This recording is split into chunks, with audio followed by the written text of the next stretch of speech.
Katyayani or Durga as well, but their aim was to attain the favor of Lord Krishna. A devotee of Lord Krishna does not disrespect Lord Shiva but worships Lord Shiva as the most exalted devotee of Lord Krishna. Consequently, whenever a devotee worships Lord Shiva, he prays to Lord Shiva to achieve the favor of Krishna, and he does not request material profit. In Bhagavad Gita 7.20, it is said that generally people worship demigods for some material profit. Kamaisthaiste jnana prabhadyante anyadeva. Driven by material lust, they worship demigods, but a devotee never does so, for he is never driven by material lust. That is the difference between a devotee's respect for Lord Shiva and an asura's respect for him.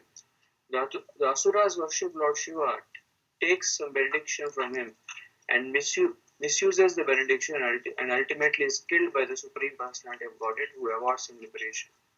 Because Lord Shiva is a great devotee of the Supreme Personality of Godhead, he loves all the devotees of the Supreme Lord. Lord Shiva told the Prachitas that because they were devotees of the Lord, he loved them very much. Lord Shiva was not kind and merciful only to the Prachitas.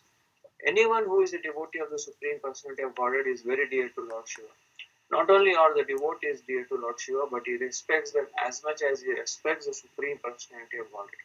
Similarly, devotees of the Supreme Lord also worship Lord Shiva as the most dear devotee of Lord Krishna. They do not worship him as a separate personality of Godhead. It is stated in the list of Namapradas that it is an offense to think that the chanting of the name of Hari and the chanting of Hara or Shiva are the same. The devotees must always know that Lord Vishnu, the Supreme Personality of Godhead, and that Lord Shiva is his devotee. A devotee should be offered respect on the level of the Supreme Personality of Godhead, and sometimes even more respect. Indeed, Lord Rama, the Personality of Godhead himself, sometimes worshipped Lord Shiva. If a devotee is worshipped by the Lord, why should a devotee not be worshipped by other devotees on the same level with the Lord? This is the conclusion. From this verse, it appears that Lord Shiva blesses the asuras simply for the sake of formality. Actually, he loves one who is devoted to the Supreme Personality of Godhead. Om Ajnana-Mirandasya Jnananjana-Shalakaya Chakshuro Militam Yena Tasmai Shri Gurave Namaha.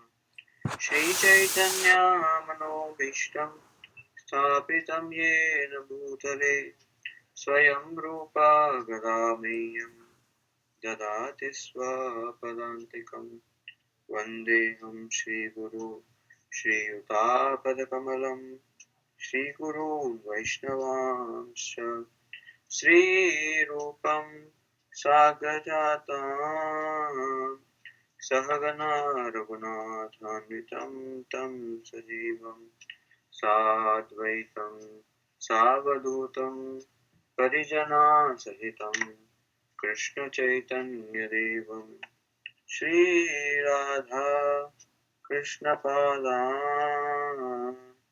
Sahagana Lita Shri Vishakhanvitamscha He Krishna Karuna Sindhu Dinabandhu Jagatpate Gopesha Gopika Kanta Radha Kanta Namostute Tapta Kanchana Gaurangi Radhe Vrindavaneshwari Rishabhanu Sute Devi Pranamami Hari Priye Vancha Kalpatarubhyascha Kripa Sindhubhyev cha Patitanam Pavanebhyo Vaishnavebhyo Namo Namaha.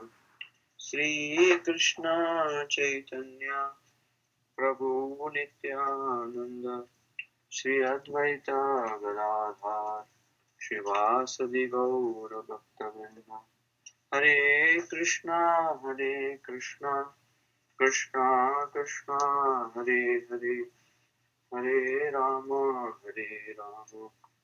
Rama Rama Hare Hare Hare Krishna Krishna Krishna Hare Hare Hare Rama Rama Rama Hare Hare.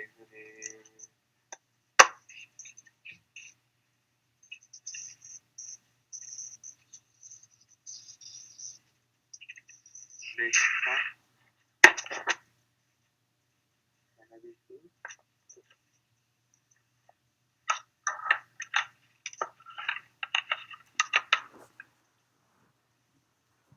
Krishna to all the devotees.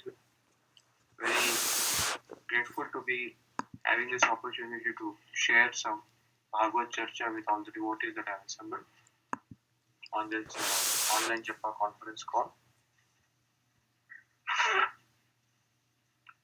Let me read the translation again. By the way, I have started the video, those who had requested me. Yeah, thank you, Prabhuji. You are all devotees of the Lord, and as such, I appreciate that you are as respectable as the Supreme Personality of Godhead Himself. I know in this way that the devotees always respect me, and that I am dear to them. Thus, no one can be as dear to the devotees as I am. So, Lord, seems to be a very wonderful arrangement that around Shivratri time we are discussing here the Rudra Gita, one of the recommended chapters to be read on the day of Shivratri, where Lord Shiva is beautifully glorifying the Supreme Lord, and how when one is attempting to serve the Supreme Lord, how all the devatas, especially Lord Shiva, he is very eager to help. And herein we see that mood of Lord Shiva that is.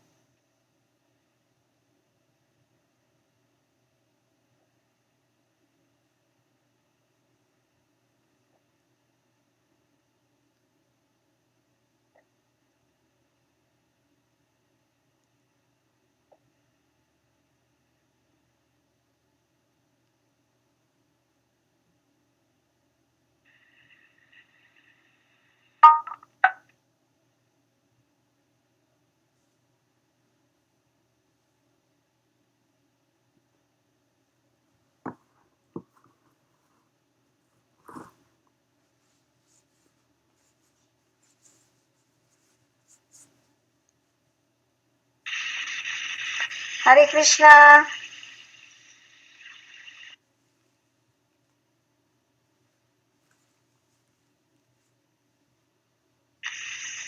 Prabhuji, we cannot hear you. Yeah, Prabhuji is setting his video, I guess, Mataji. Just we can see that Prabhu is putting his phone correctly.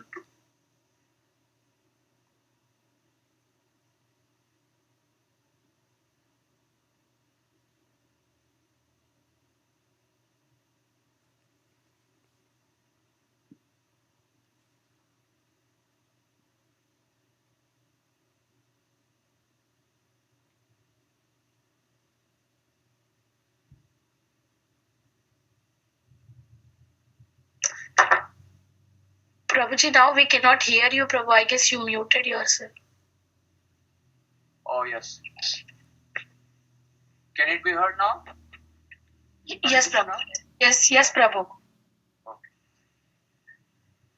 So herein, I was saying that herein we see an episode where the devatas, they are helping, especially Lord Shiva is helping the devotees that are in attempt to purify themselves so that they can be ready for the service that their father gave in mission of the Lord to procreate. And these prachetas that come to execute this task that their father gave, they didn't expect that Lord Shiva is going to come and give them that help. And if they were not properly cognizant of who is Lord Shiva, they would have easily confused that herein we are trying to come and glorify and purify ourselves by meditating on Lord Vishnu. And then Lord Shiva emerges. But there was no kind of competition. Usually the competition or misunderstanding is there amidst the neophytes, those that don't understand the position of Lord Shiva. or don't understand the proper distinction between Lord Shiva and Lord Vishnu. And but Lord Shiva emerges right from the lake where they went to do their tapasya. And here in this verse, he's speaking a beautiful verse which gives us that understanding that to me, just as dear is the Supreme Lord, same way the devotees of the Lord are also very dear. And in this way, he is showing us that how do we revere the devotees.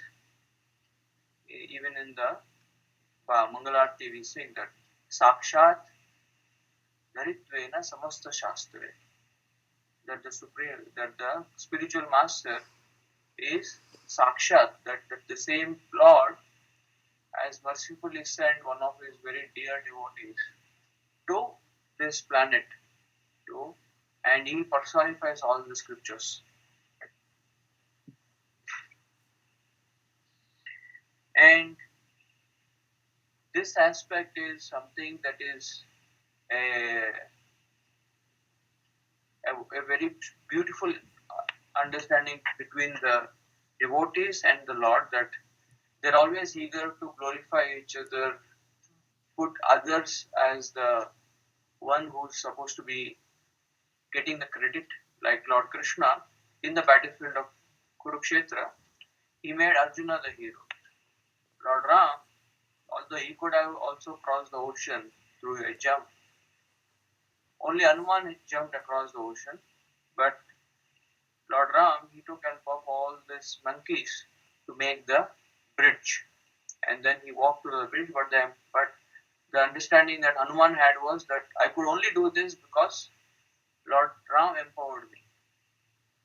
And this way, the beautiful competition that happens between the devotee and the Lord is something that is eternally going on, where and in the spiritual world, and where we find greatest hope that nobody wants to take the credit, everybody wants to give the credit to the other devotee, to the Lord.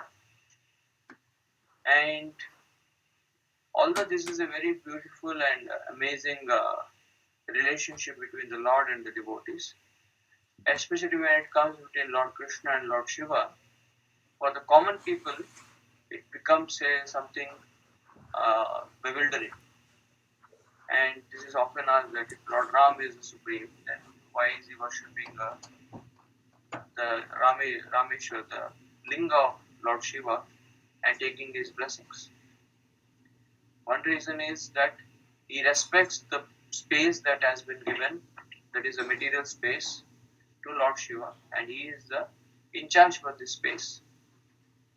And that is one reason. Another is that he genuinely wants to give the credit of running this world and his involvement to his devotees, that it is only when my devotees want that I come, and as long as my devotees wish that I stay here or be with them, then I perform my pastimes.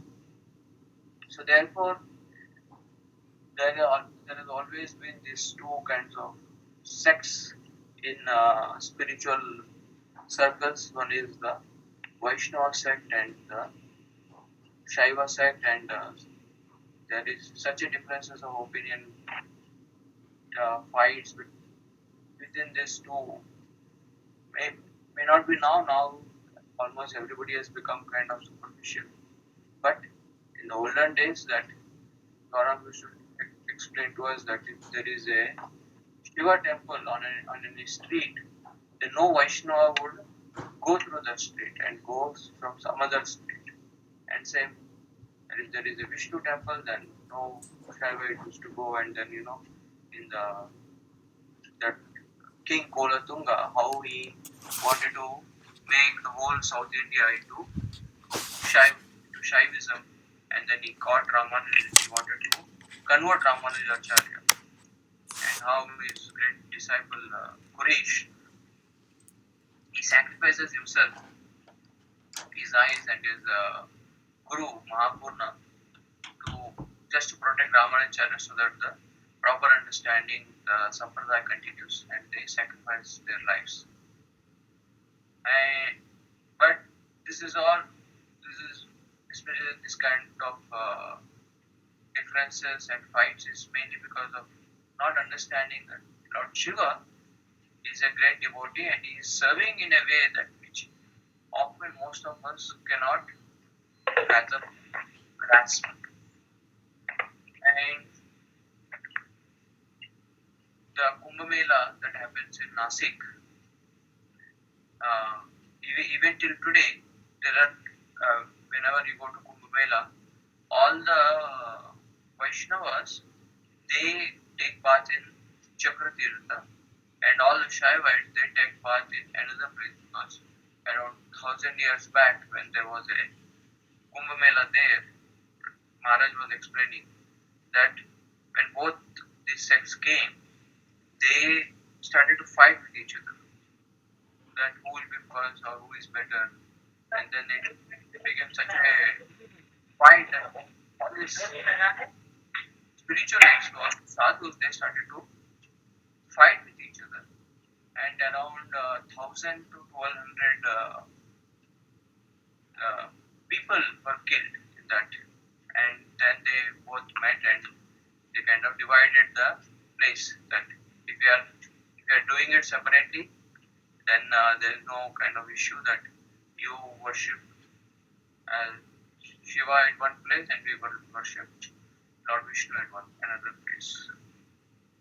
And it is, and when His Holiness Radharam Maharaj had given that class, he was explaining that how somehow, even in highly advanced circles, some or other such opinions come up and there is enough evidence in the scriptures to prove either way, and then we start to fight.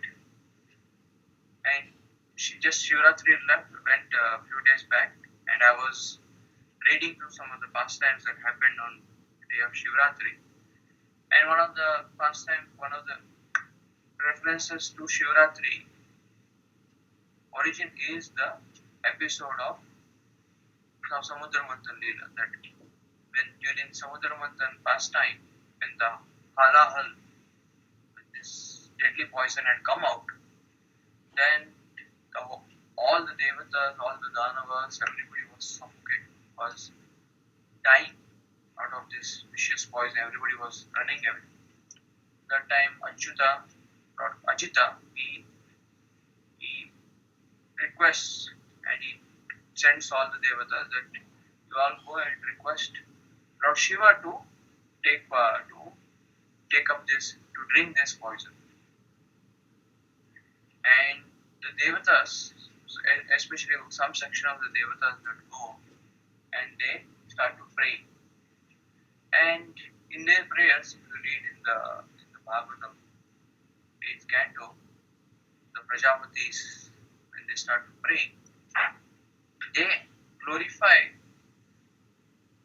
that it is Lord Shiva who is the supreme, and he is the one who is manifesting as Brahma, he is the one who is manifesting as Vishnu, and he is the one who is manifesting as Shiva.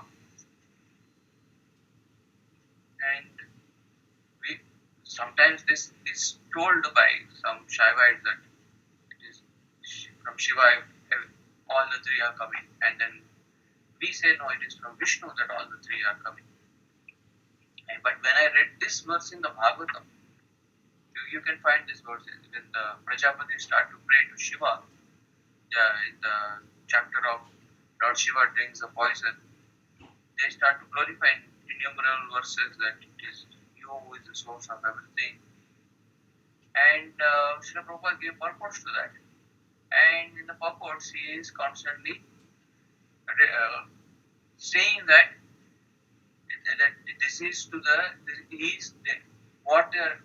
they are referring to is actually Lord Vishnu or to Sadashiva, and he is trying to give us the proper clarification. But otherwise, when you read the verses, it appears to be Bhagavatam is also speaking all over the place, speaking both ways, just like so many Puranas tend to glorify him or her as the supreme. But whenever we read any, hear any information, including the Bhagavatam, just doing a seminar to devotees, and the topic was that not everything in the Bhagavatam is absolutely right or correct or on the face value. That don't just accept everything that is spoken in the Bhagavatam as this is what is the statement. And sometimes some websites post some videos or mention about something, but they always have a disclaimer in that the opinions expressed in this particular video or in this particular film are not the opinions of the company of the institute, but they are personal opinions. Same way in the Bhagavatam, yes, in one perspective, everything that is spoken in the Bhagavatam is absolute truth if you understand it in the proper context. But at the face value, if you just accept that yes, here Shiva is being glorified as the supreme, it will be contradictory. And you either there is only one option: you either neglect this or you as what Prabhupada is saying is right, that is the actual meaning, that it is the Sadashiva aspect that they are glorifying. But another way to see this is that who is saying these words and with what motivation are they saying? Is this a person with no kind of need that they have currently that they are saying, or is this a need-based glorification that they are doing? Most of the time when we glorify somebody, it is out of a need for some fulfilling some favor. And herein also the Devatas, they are all in need for this poison to be removed. And these Prajapatis, they are glorified. So that's why Yamaraj, he explains that the Mahajana Yena Vita Samanta, that if you want to really understand the truth, then we have to hear the Mahajanas, that what is their opinion, and to show us what is the level of different types of devotees. Bhagavatam puts in all levels of devotees. We have those that are not practicing at all, those that don't have an inclination like the Asuras, those that are indifferent, those that become activated when there is a devotee around, like Kayadu, those that are motivated by material desires like Devatas, and those that are uninfluenced by any of these things and are fully absorbed. Narayana Parayana, those that are fully sold out to the Supreme Lord Narayana. And so here in that section, the Prajapatis were praying that Lord Shiva is the Supreme, often with that intent that their motivation was that their current problem is to be solved. And the one who is in front of them, yes, in the respect that everyone is an expansion of the Lord, and sometimes the Lord does take these positions when there is nobody else available. And therefore, what they are speaking is true if you take the understanding the Srila Prabhupada is giving, that they are either it be Lord Shiva or Lord Brahma. Ultimately, they are giving all that credit to their source, who is Krishna. And that is so. Yeah, in this way, there is also the section of Pururava, when he becomes kind of cheated by Urvashi. He starts to condemn the process of material sense gratification, and then not just condemning the process of sense gratification, it also starts to condemn or the female species and how this is the representation of Maya and all. And sometimes we kind of put so much weight on that and forget to understand that it is not coming from a place of complete realization. It is it is coming from a place where we have to understand it in the proper context.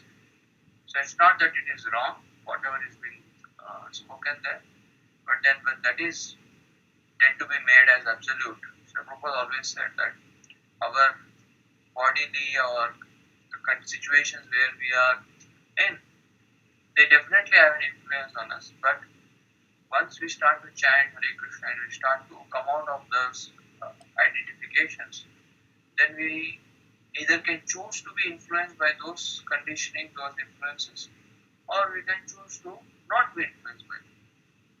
Just an example, if you are from a particular country, whatever are the recipes from that, they will be naturally attractive. Even in prasadam, you'll appreciate the prasadam more if that kind of prasadam is available. But if there is another country's recipe that is made, unless you have developed a taste for it, you may not really appreciate that prasadam. But this is because of the conditioning that we are into, that we have been grown up with. And a devotee has to come out of those conditionings and appreciate the true substance of bhakti.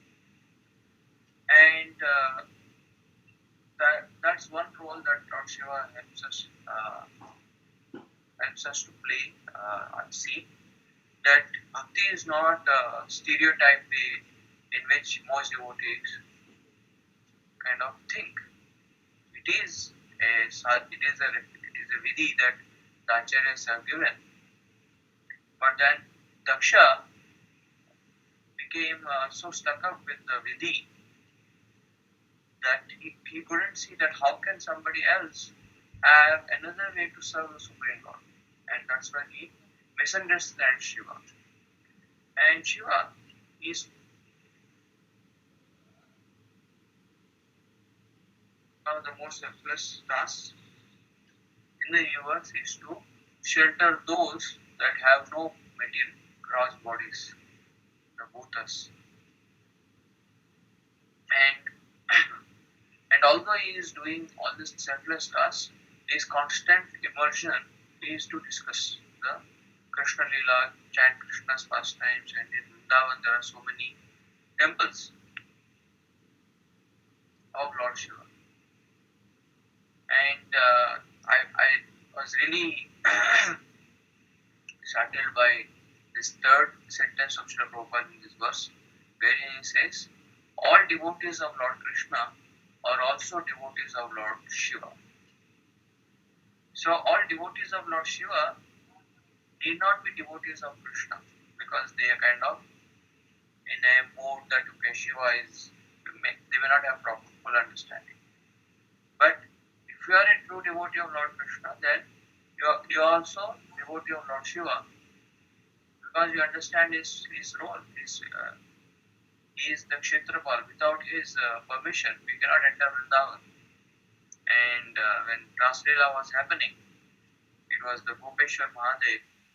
He also wanted to get entry. And then he was denied because he was having a male body. And then he requests Vrinda Devi. And then Vrinda Devi tells Yamuna Devi that Yamuna, because you are material nature personified, you are Parvati's expansion, you dress up Lord Shiva. So one of the devotees was explaining that the wife was dressing the husband to be a wife for someone else, which would be if it was not a transcendental affair, how can a wife dress up her husband to dance with another man, she becoming the wife, unless this is a highly supremely transcendental affair. So Yamuna Devi dresses Lord Shiva into a gopi, and then he enters uh, this arena of Rasa Leela, and and as Lord Shiva was in this form of gopi, he was dancing. He had a snake around his neck, and he was not used to a very graceful dancing. He is always used to pralaya. So when he started to dance, there was Tandav Nritya. There was the one he used to typically do during the pralaya, during the time of devastation.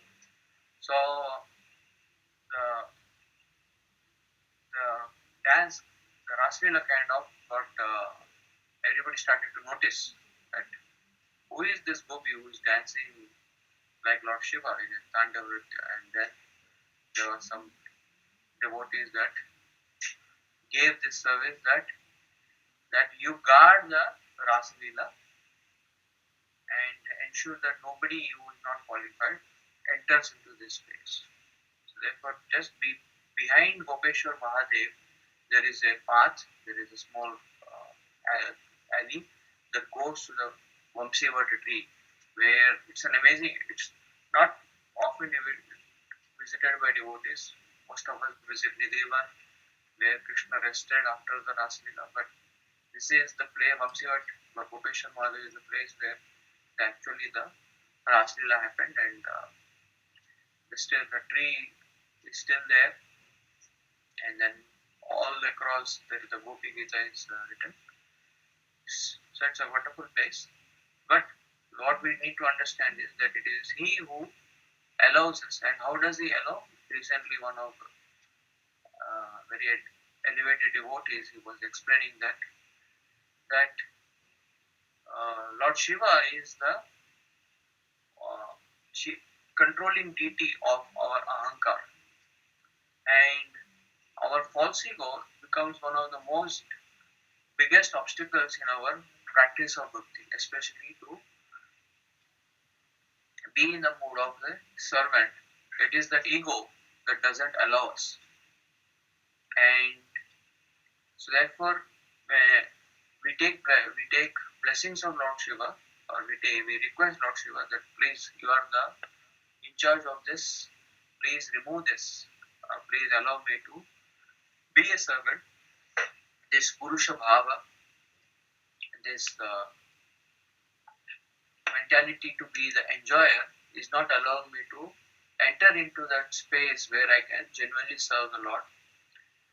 And therefore we request Lord Shiva that please help me to go serve Lord Krishna better.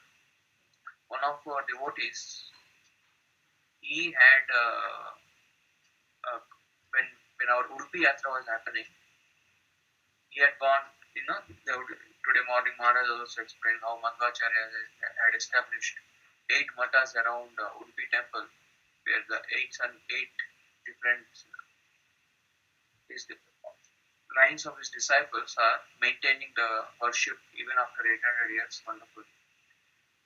So in one of the temples, as he was chanting in the morning, he saw the sannyasi was doing this deity worship, and after the deity worship was done, this particular devotee is very always eager to take more and more association. So he went and asked him that Maharaj, that can I ask you a question? So, Maharaj, so that sannyasi said yes, why not? He said that I am very much being troubled by this mind and my false ego. So how can I overcome my mind and false ego and really take shelter of while I'm chanting, when I'm serving? So this sannyasi nonchalantly, when he asks, "Oh, your mind and ego are troubling you, then take blessings and please Lord Shiva." And our devotee was kind of startled.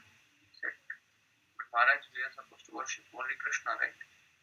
It said that they're supposed to serve Krishna, but if there is an obstacle that is not allowing you to serve Krishna, then whoever is God is in charge for that, we request them, please minimize this. Just like when you go on a road and there is a toll booth, you either pay the toll or you don't have that kind of that much amount.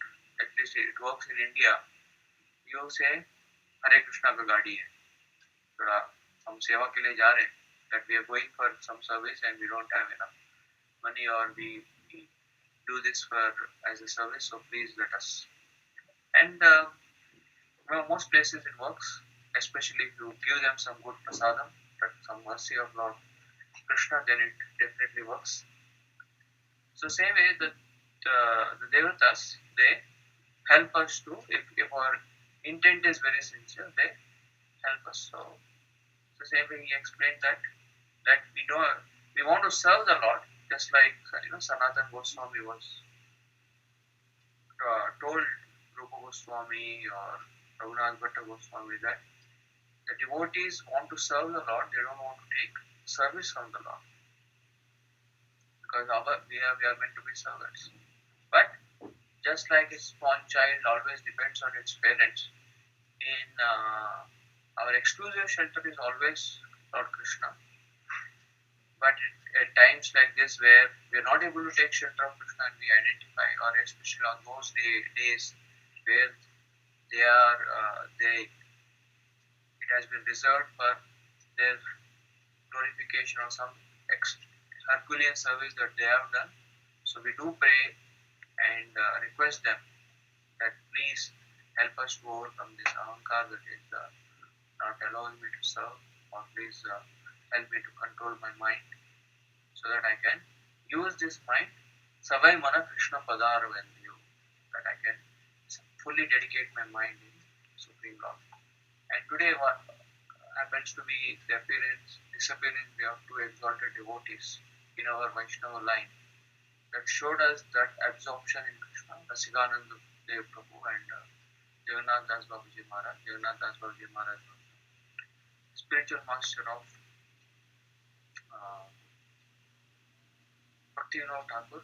We had taken inspiration and blessings from him, and it was him that helped Bhaktivinoda Thakur to confirm the birthplace of Sri Chaitanya Mahaprabhu. And Rasikanand too was a great disciple of Shyamananda Pandit, and even till today, if you go to Remuna, there is very, very close to Remuna, there is the place where Rasikanand preached, and Rasikanand he was such a depth and devotion that once when he was being attacked by a wild elephant, mad elephant, he didn't budge. Everybody around him had run away, but he was having compassion upon this elephant, thinking that this elephant is thinking that it is the body, and when the elephant saw the compassion of Rasikanand, although it was coming to attack, it stopped. And there are many stories that Rasikanand starts to preach to this elephant, you are not your body. Now, for somebody who is very obese, it is something very good, very happy news to speak that you are not your body. So it reduces from that anxiety that they have. How can they reduce it? Of course, the elephant didn't have that, but the elephant saw the compassion, and with that compassion, when he was speaking, he started to hear, and then that elephant took shelter of Rasikanand. In this way, it is explained that the many wild animals, wherever he was going, he was just preaching to them, because he was seeing a soul, a lost soul, and how they are connected to Krishna. And when he preached, not just wild animals, but thousands and millions of people in Orissa became devotees. So that's why when the mission was established in Vrindavan by Lord Chaitanya through the 6 Goswamis. And then the 6 Goswamis trained the next generation, which was Shamananda Prabhu and Narahari. And then when they went to other places to preach, Narottam Das Thakur to preach, then they further purified and converted thousands and millions of devotees in the path. So we humbly take their shelter to also get that kind of devotion and depth and determination to serve the spiritual master. And another story is that of course Jagannath Das Babaji Maharaj also. There's many stories of his renunciation, of his absorption, and now even at the age of very grand old age, he was just chanting constantly the names of Krishna. And Bhaktivinoda Thakur had such conviction in him authorizing where is Lord Chaitanya's birthplace, and he takes him. He had a servant, Jagannath Das Babaji Maharaj. He couldn't walk, so he had a servant, and always he used to carry him in a basket. And when they came to this place where Mahaprabhu's birthplace, currently Yogapeeth, immediately he started to jump up and dance. That Yahi to Nimai Janmasthan. This is the actual birthplace of Lord Chaitanya Mahaprabhu. But Bhaktivinoda Thakur just didn't use that as the reference. He also wrote all the maps and to the references in the scriptures, to the references to the historical papers that this is the place. But the debate still continues. I personally met some people that are kind of Gaudiya Vaishnavas, but they still think that the birthplace of Lord Chaitanya Mahaprabhu is still in Navadvip, on the other side of the Ganga. But we cannot keep arguing about that. Wherever somehow or other keep chanting, somehow or other keep praying to Sri Chaitanya Mahaprabhu, rather than going fighting this or that. And if one is sincerely practicing, then he will reveal that where is the actual place of Lord Chaitanya Mahaprabhu's birthplace.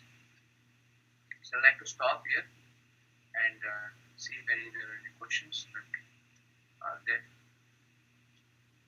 Hare Krishna.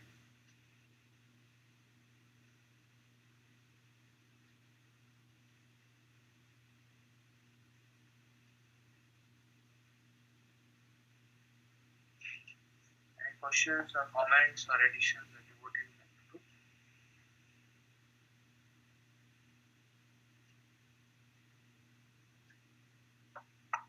Hare Krishna, Prabhuji. Thank you so much. Hare Krishna.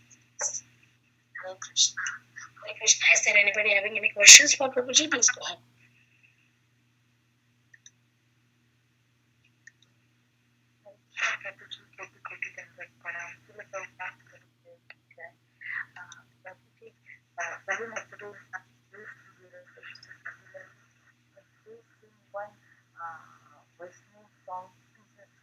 I can't hear clearly.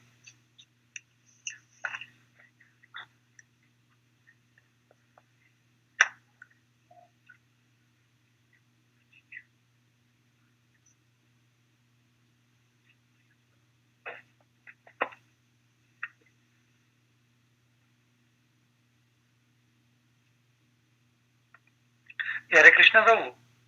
Yes, Prabhu. Mataji is requesting to sing the one Vaishnava song, Prabhu. Vaishnava song? Yes, Prabhu. I have to leave for another program now, and let's talk about we decide this and we'll give proper time, because I like bhajans a lot. In fact, some of my programs I just sing bhajan for half an hour, just immersed in that. But currently we don't have much time to sing a bhajan or Vaishnava song. Next time we can plan like that, Prabhu, so that you can sing the first Vaishnava song and then followed by a small class. Yes. Jai Ho.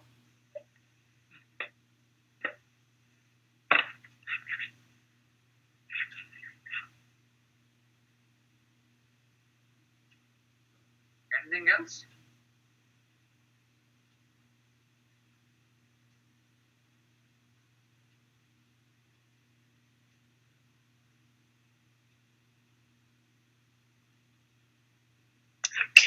Okay. Hare Krishna, is there anybody having any more questions for Prabhu? If there are no more questions, we can end the call here. By offering obeisances to Prabhuji and all the Vaishnavas. वाञ्छकल्पतरुभ्यश्च कृपा सिन्धुभ्य एव च पतितानां पावनेभ्यो वैष्णवेभ्यो नमो नमः। वैष्णव वृंद की जय, नामाचार्य श्री हरिदास ठाकुर की जय, श्री प्रभुपाद की जय, His Grace ब्रज मोहन प्रभु जी की जय। Thank you so much, Prabhuji. This session is no longer being recorded. Thank you, Prabhuji. Hare Krishna. Dandavat Pranam. Thank you, Prabhuji. Hare Krishna.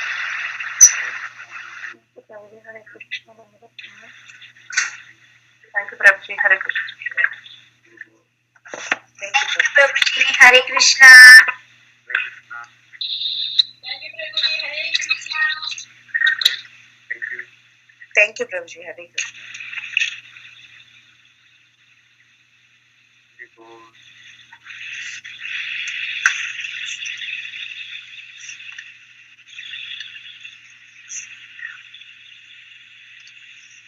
Goodbye.